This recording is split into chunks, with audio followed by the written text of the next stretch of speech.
Beytes of GrowerTalks magazine. Hello. Oh, there you are. Oh, we're about to get hit by a bus. It is a beautiful June 22nd, Wednesday, here at the Gardens at Ball in West Chicago, Illinois. I'm Chris Beytes, editor of GrowerTalks magazine, and we're about to go on a brief but in-depth tour of Darwin Perennials Day. 2022. And what's really exciting about this is it's the first live event we've had out here for perennials since 2019. Now, I'm not a perennials expert, but I know where to find the perennials expert, and the guy who runs Darwin Perennials is Karl Batschke. So we're going to go find Karl and get the scoop on what's going on out here today, and I think he's going to show us some new varieties as well. Come on.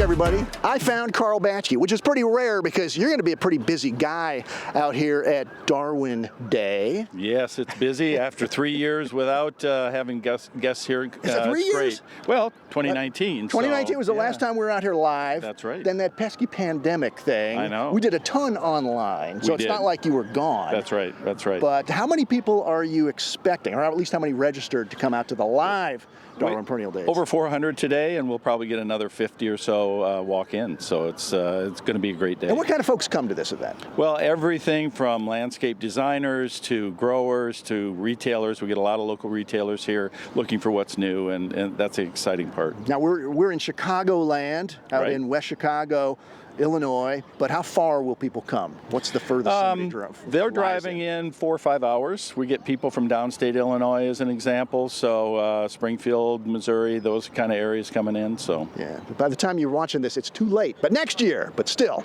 we're here for this year. Now, the key thing we want to look at is new perennial varieties from Darwin, but also Kieft Seeds is represented out here, right? That's right. And a lot of other suppliers as well. So Walter's Gardens has a nice bed. Right. So there's lots to see. Yeah, you have, in fact, an entire vendors area, tents of folks that supply ball seed with perennials and perennial supplies and things. Yeah, 26 vendors here, so all the major perennial suppliers. So that's really good for our customers as well. All right, well, you got a lot of perennials out here. How are we going to look at new Darwin perennials? Well, we've got all of our new varieties in the bed, Chris, but we had a cold spring. Things are a little bit behind, so we've got an area where we have them in containers that they look awesome. So we can go talk there. Even better. Let's go check that. All right, let's do it.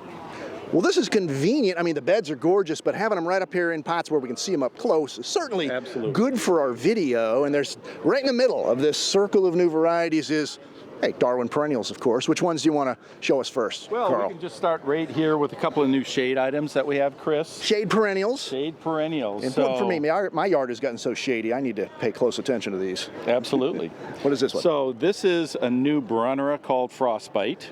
And what we like about this one is it scales up really nicely. So for the grower who wants to grow into a 1-gallon container, they can easily make a nice plant out of this. That's gorgeous right there for sale. Yeah, absolutely. And then in the garden, this will get to be about, 18 inches tall. How big are the leaves, on finished leaves on this? And the finished leaves get to be about this size. All right. So it's a moderate sized brunnera. All right, and that's zones 4 to 9. Is it called Frostbite because it'll go to zone 4, or because is it because of the foliage? We like the frosty edge on the foliage, so I think we like that idea. All right, and you got a nice polemonium here right behind it. We do have a really beautiful polemonium. This one's called Golden Feathers, and clearly you can see why. Many of these variegated polemonium have a tendency to revert back to all green or sometimes all white. In this case, maybe yellow, but this one's really stable.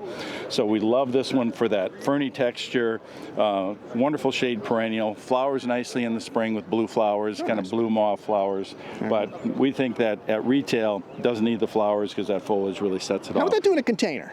Mixed beautiful container. In a mixed container. Yeah, it's a nice texture and color. Yeah, in a shade mixed container would be a great combination. All right, zones 5B to 9A. Yep. So that's right. Borderline here where we are in Chicago. Right. I'll put it in a protected spot. This is one of my favorites, and this is an oenothera, or oenothera, depending on who's speaking it, potato. Oenothera missouriensis. Correct. So this is a Southwest U.S. native, and of course missouriensis. You'd think it's from Missouri, That's but what I was thinking. But no. Well, I think there are some native ones in Missouri, a lot in Texas, those areas. But what's unique about this, many times these oenothera are very sort of hydrophobic. They don't like wet feet. They don't do well, let's say, in our Midwestern soils. This was actually bred in the Netherlands, and you've been there, I've been there, a lot of wet feet there in the Netherlands. That's why they have wooden shoes. But you didn't give up drought and heat tolerance, though, did you, in the breeding? That's the thing. We have both. We have drought and heat tolerance on this one. Nice silver foliage. You see how this great sulfur yellow flowers, and they flower for a long time. I was going to ask, how long do you get flowers on this plant? They flower for about 8 to 10 weeks. All right. What, this time of year? Yeah, they start flowering this time of year, and they'll go well into summer. All right, zones 5 to 9 on that oenothera. Yep. Oenothera. Potato. And then we've got a couple of new sedums into our sedum collection. More drought-tolerant plants. More drought-tolerant, great kind of quasi-ground cover. They're not really steppable, but they do fill that ground cover kind of front border. So the first one is a variety called What a Doozy. Who named that one? Well, and why? I like it. The breeder's last name is Dozema, and so he kind of played on that with Doozy, so we went with it. All right, memorable. I like What that. I like about this one is a lot of times these variegated sedums have a couple of flaws. One, they will revert back to other colors, solid green, white, etc. And number two, many times because of the variegation, they're not very vigorous.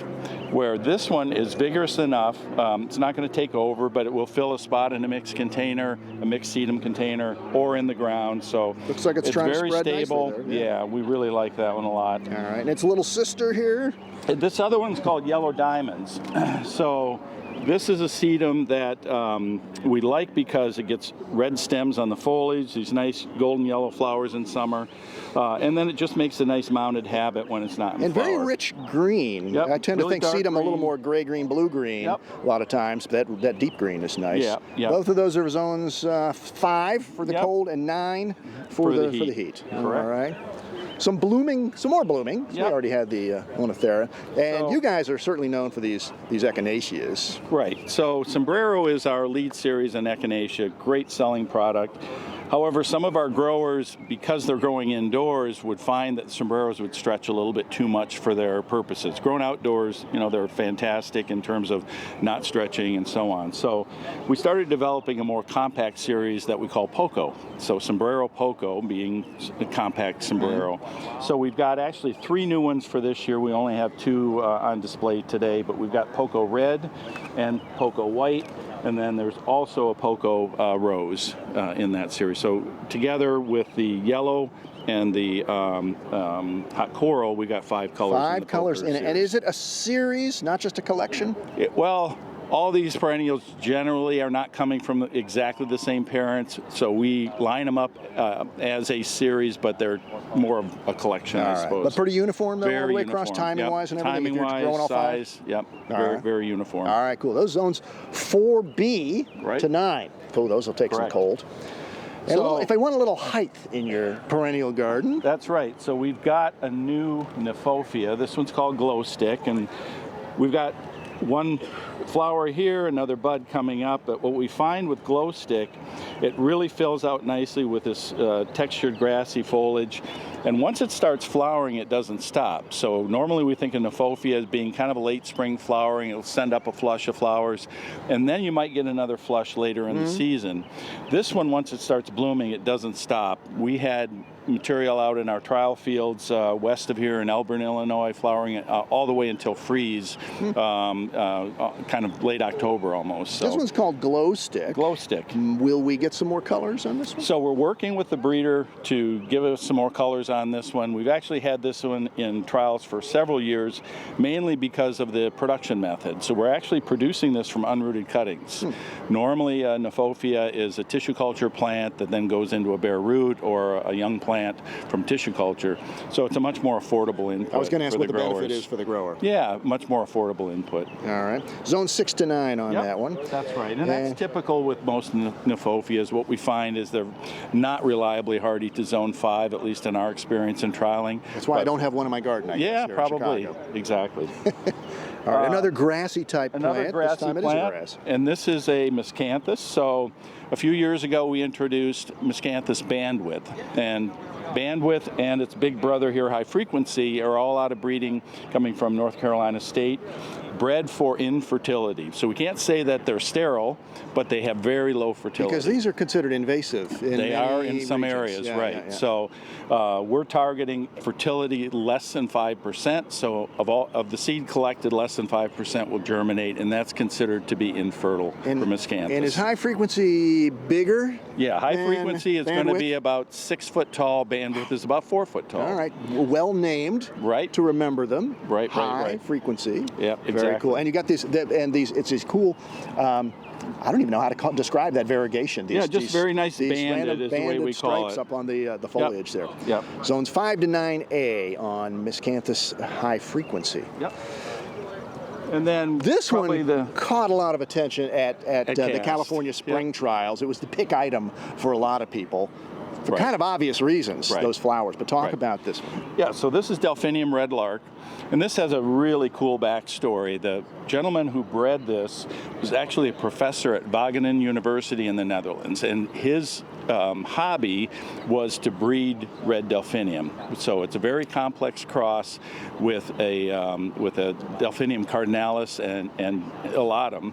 It's a difficult cross. These are sterile. So he did it to relax. He did it to Typical relax. professor, Right. yeah. Yeah, exactly. He spent 30 years of his life developing these red delphinium, and we were fortunate enough to be able to get seed and then select plants out of those seedling populations, and ultimately came up with red lark as the variety that we're launching into the market. That's right. Now, red, this is looking, I would say, a little more deep peach colored, a bit coral, Right. than a true red. And these were grown in the greenhouse, and so you get a much stronger sort of red expression when they're growing outside in full sun. So they're much more intense, kind of Coca-Cola can red, So as that's opposed to red. that. So color, right? just in case you wonder what you're seeing on your screen, these in your garden will be a rich red. Yeah. And also this stretch you see was really forcing them into bloom for the show. Right. Okay. So that's Delphinium hybrid. Right. Red Lark. Yep. Zones 5 to 8 on that one, so a Yep. lot of people can garden with that. And I love Veronica myself because it's got to be the most clean looking, bulletproof perennial. A lot of perennials, they flower and then they look like a dog's Right. breakfast, as my friend Dean Bemis likes to Right. say. These look good all season long no matter what. Talk Right. about these, Veronica. Yeah, so we have a new series of Veronica called Skyward, and these would be a taller series than our Moody Blues. So Moody Blues is going to be about a 15-inch, and these are going to be more like a 20-inch height in the garden. What's great about the Skyward series, one, they don't fall apart and open up, look like a dog's breakfast after they're finished flowering. Two, they're very, very powdery mildew resistant, which can be a big problem on Veronica. So we have the blue and the pink starting this year, but this is a very active breeding program for us at Darwin, so we'll have additional colors coming in the Skyward series in the next 2 to 3 years. Nice. And zones 4B to 9A on that one. I'll have to get some of that Really for tough. my garden. Yep. Wonder if I know who to talk to on that. Last but not least, let's right. finish up with some Achillea. Last but not least is Achillea Millirock yellow terracotta. And of course, That's a mouthful. if you look at the plant, yeah, you know why we call it yellow terracotta, right? You couldn't So it's a decide little what bit of color it both, was. Right, exactly. So the Millirock series is coming to us from our friends at Florensis in the Netherlands. Dutch breeding. And where this fits, that more need for a more compact Achillea, because oftentimes Achillea in the landscape can get quite tall, they tend to open up. Also, they can be invasive. I mean, they can spread by root rhizomes or stolons. So this one holds its place really nicely in the garden, and it stays compact, so it doesn't fall apart. So currently we've got 4 colors in Millirock. We'll be adding some more, and I think it's good for the grower and good for the consumer. All right. Well, that's that's a few new, that's a nice new ones. selection of That's right. new vegetative perennials from Darwin. That's right. Now, also represented out here at Darwin Days is Kieft Seeds, which right. does seed perennials. Who should I talk to about those new varieties? Well, we need to talk to Chris Fifo because he is the guru of Kieft seed. I know Chris Fifo. Let's see if we can find him in the crowd out here. Carl, thanks very much. Thanks, Chris. Good work. Let's do it live again next year, shall we? I think so.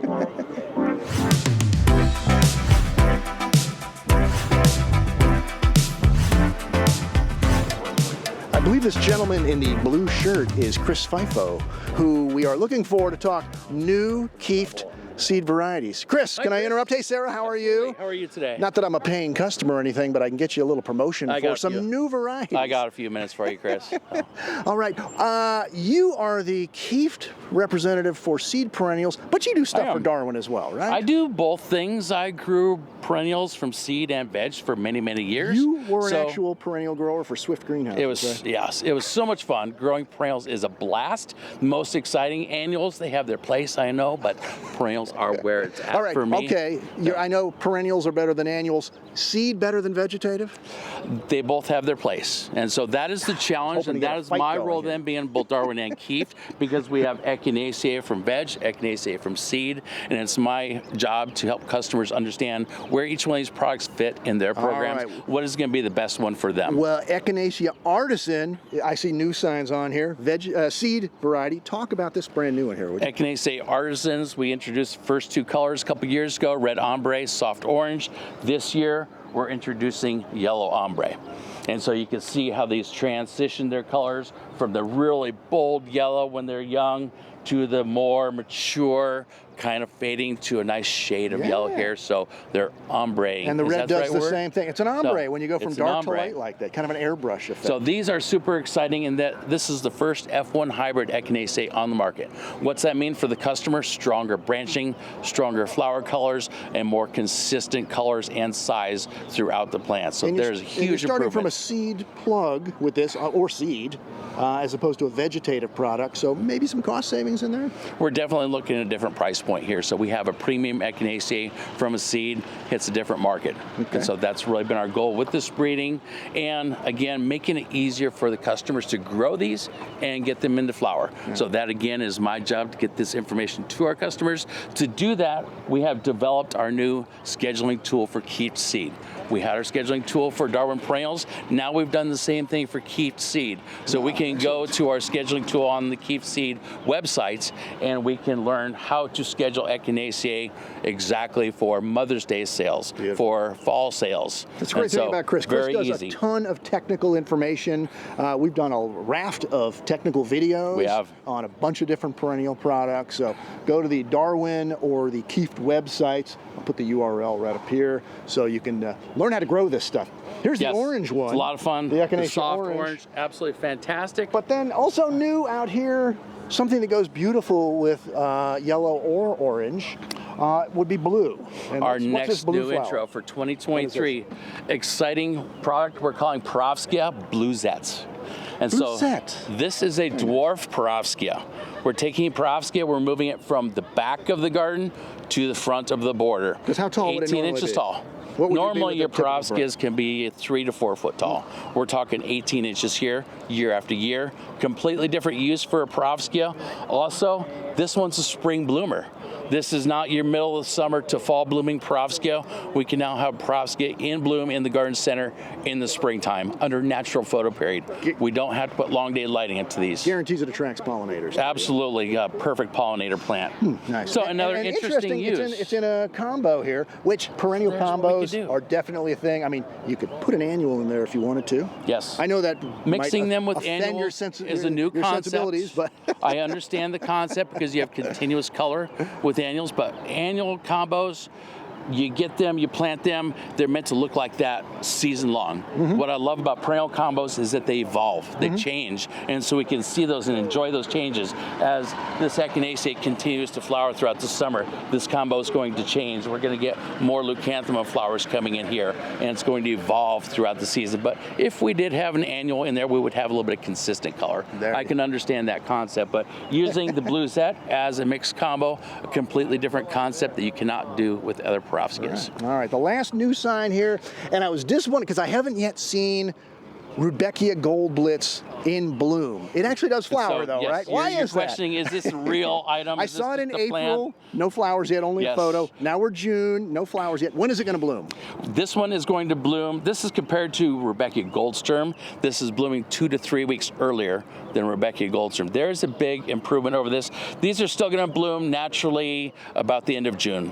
We're a little bit behind here, but again, we're faster. We had some cold It's weather been a in cold Chicago. spring. So- And so huge improvement over Goldsturm, and that it's flowering earlier. That is a big one for customers. They're looking to get their Goldsturm into flower in the springtime garden center. We can have that much easier with the Rudbeckia Gold Blitz. There you go. Second, with this Gold Blitz, most exciting is first year flowering. Rudbeckia Goldsturm for a fall program, you have to do a short day, long day treatment on them. Even then, it's not 100% first year flowering. Requires cold treatment to get a really consistent flowering. Gold Blitz, I hate to say it, you can grow it like an annual.